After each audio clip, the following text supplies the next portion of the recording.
Hola, xiquets i xiquetes de primer i segon. Avui anem a veure un conte musical que es diu Pere i el llop. El va fer un home que es deia Prokofiev i que era rus. I el conte és especial perquè no van aparèixer els personatges típics, van aparèixer instruments musicals. I cada instrument té una melodia que va a sonar sempre que apareix aquest personatge. El protagonista tenim un nene que es diu Pere i va ser interpretat per el violí. Apareixerà un gat, que és elegant com els clarinets. Un iaio, que de vegades sona com si estiguera un poc constipadet, com els fagots. El pardalet serà la flauta travessera, amb els seus cants. El oboe, diuen que sona un ànec, així que farà d'ànec. La trompa serà el llop. I per últim, els caçadors, amb les seues escopetes, seran els timbals.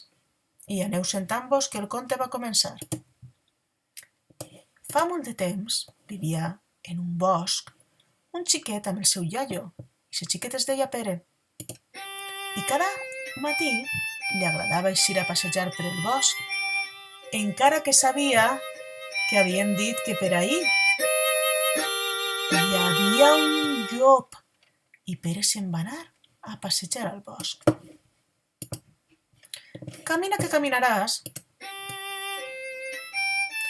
es va trobar amb el seu amic el pardalet, que estava damunt.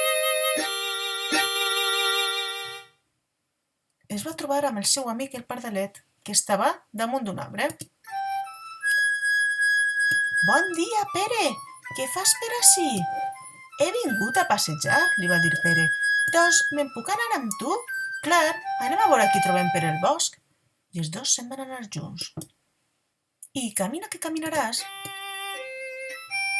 Pere va arribar fins a l'estany, on el seu amic l'ànec l'estava esperant.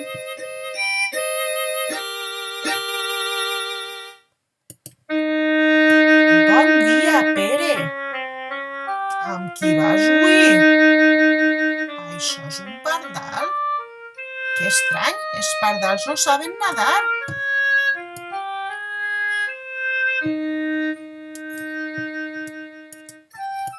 No sabré nadar, però tu eres un au que no saps volar tan bé com jo. Deixeu de discutir els dos, va dir Pere, i anem a passar el dia tranquil·lets. En això que per el fons del bosc va aparèixer un gat. Camina que caminaràs, es va arribar als nostres companys. El pardal que el va veure damunt de l'arbre es va muntar. No siga que se'l mengés. I l'ànec li va dir, jo com estic així en l'aigua a mi no em pots agafar, perquè als gats no li agraden l'aigua. Bon dia, gat, com estàs?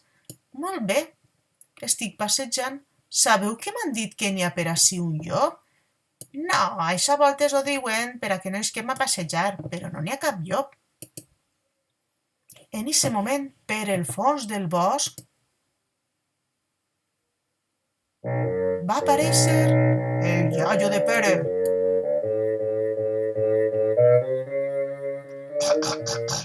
Pere, no saps que n'hi ha un llop per ací? Iaio, per això sempre ho dieu per dir. No, esta vegada és de veres. Vine-te'n amb mi a casa, no podem eixir, i vosaltres bé faríeu en amagar-vos. Iaio, no. Sí, vinga, vine-te'n amb mi. I Pere se'n va tenir que anar a casa amb el seu iaio molt trist.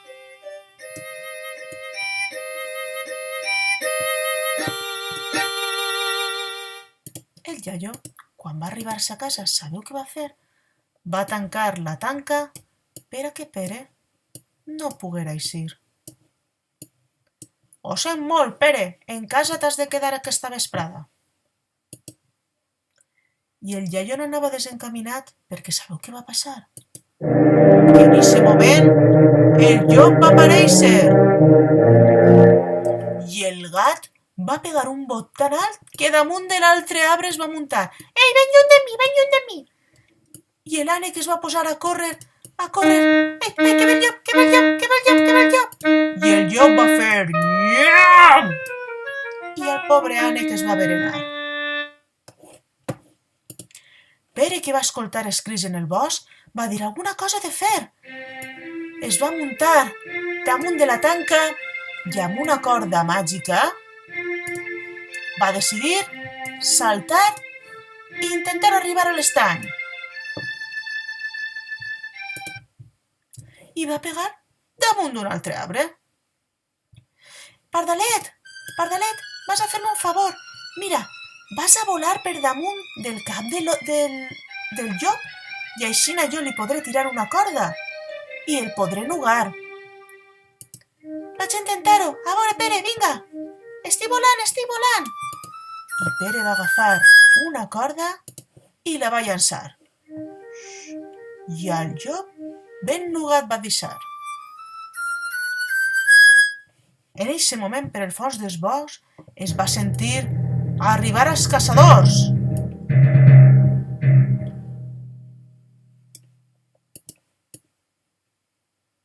Què ha passat ací? Van dir. És el llop que l'hem caçat. Que has pogut caçar al llop? Un xiquet que ha pogut caçar al llop. Sí, ha caçat al llop. I se'n van anar tots amb el llop ben nugat a deixar-lo en un lloc tancat. Anaven els caçadors ben contents d'haver pogut portar al llop. I Pere el primer dient: l'he agafat jo i no farà mal a ningú més. Però si presteu atenció, encara s'escolta l'ànec: ei, que jo estic així en la panxa! Recordeu de trau-me d'ací! I no sé jo si al final l'ànec hi seria o no hi seria, però el que sí que sé és que este conte ja s'ha acabat. I ja podeu dir que heu sentit i escoltat el conte de Pere i el llop.